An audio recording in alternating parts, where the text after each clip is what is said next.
everyone, it's me Aika and welcome back to my channel.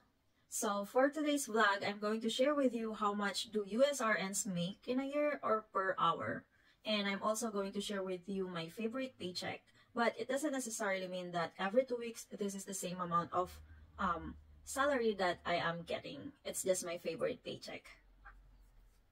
To be honest, I've been contemplating to share with you my paycheck because I don't just think that we need to share it, but just in case for the aspiring ones in the Philippines or wherever in the world that wants to work in the US, so you will have an idea.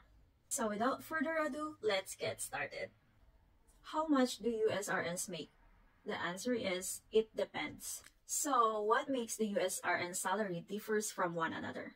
The first one is the location. So the nursing wage differs from one state to another just because it really depends on the cost of living. For instance, those nurses working on the highly urbanized area or the big cities like New York, California, they earn more than the nurses living in the rural areas or the province type.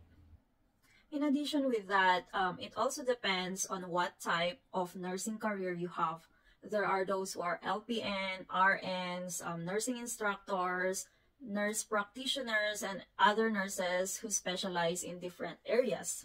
In addition with that, it also depends on your degree type. For instance, so in the US, it's not necessary to have a bachelor's degree to be a nurse, unlike in other parts of the world, just like in the Philippines. So you need to take the 4-year BSN course to be a nurse. But here in the US, you can take the associate degree and you can just convert into BSN if you want to. But that's not highly necessary or required to be a nurse. Another factor that employers are considering in setting this specified salary is the years of experience. So the hourly rate increases whenever the hours or the years of experience is higher. For instance, a graduate nurse earn lesser than those nurses who have been practicing nurse for 10 years.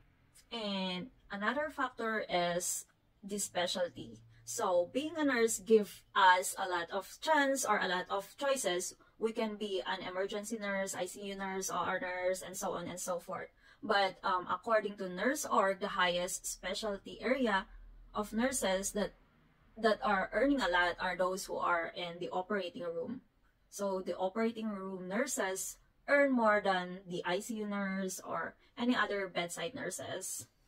But according to the Nurse.org again, the median annual salary for nurses all over the state is $81,220 per year or $39.05 per hour. So on top of the basic salary of nurses, there are different compensations that being offered to them. For instance, we have the overtime, but it still varies from one state to another. For instance, when you are working in California, when you work more than 8 hours, that will be considered an overtime. But in other states, just like where I am right now here in Maine, overtime pay will be considered when you work more than 40 hours a week.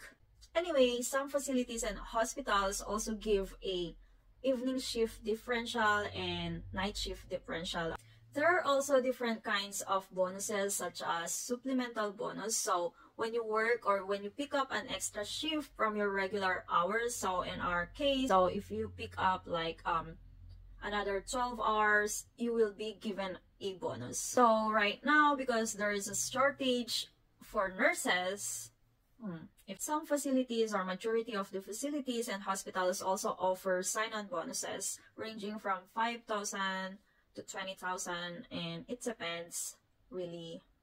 There is also what they call retention bonus, specialty bonus, one bonus, and so on and so forth. So those are just on top of your basic hourly pay. And of course, for holiday, you will be paid time and a half. So those are just some of the additional compensation for nurses. So this is my actual 2-week paycheck. In here, I work more than the 72 hours for 2 weeks, so I have had an overtime pay. So if you check my paycheck, there are different regular pays. I got 45.50, so that is the main offer when I was still in the Philippines. And then I also have like 46.50, 48.50, 49.50. Those are all stated regular pays. But my employer offers weekend differential and I guess evening differential. That's why there are variations in the regular pay. The same applies to my overtime pay since they are computing it from the regular pay. So the formula is regular pay times 50%. So that will be the additional to my regular pay, if that is clear enough. Anyway, my regular schedule is 36 hours per week, which is 72 in 2 weeks. And since I work more than that, I have my overtime pay. I exceeded the 72 because I work 100 hours plus. And of course, I also have a sign-on bonus, which is 2.5. This is not the whole. This is just the 50% of my sign-on bonus. And since I work or I pick up an extra shift, 2 extra shifts by the way, I got offered 300 for extra shift, so a total of 600. So yeah, that's what I received from my paycheck, but let's not forget about the deductions. I got taxes and some other insurance that are being deducted on my salary. They are automatically being deducted. So since I am in Maine, I am paying 2 taxes, federal and state taxes. Well, I'm going to discuss it more on another or a separate video. So that's it for now. And if you want to know more about the cost of living here where I am right now, if it is enough or my paycheck is enough to cover everything, all the expenses, all the insurance and such, just let me know. Just leave your comment in the comment section. Bye for now!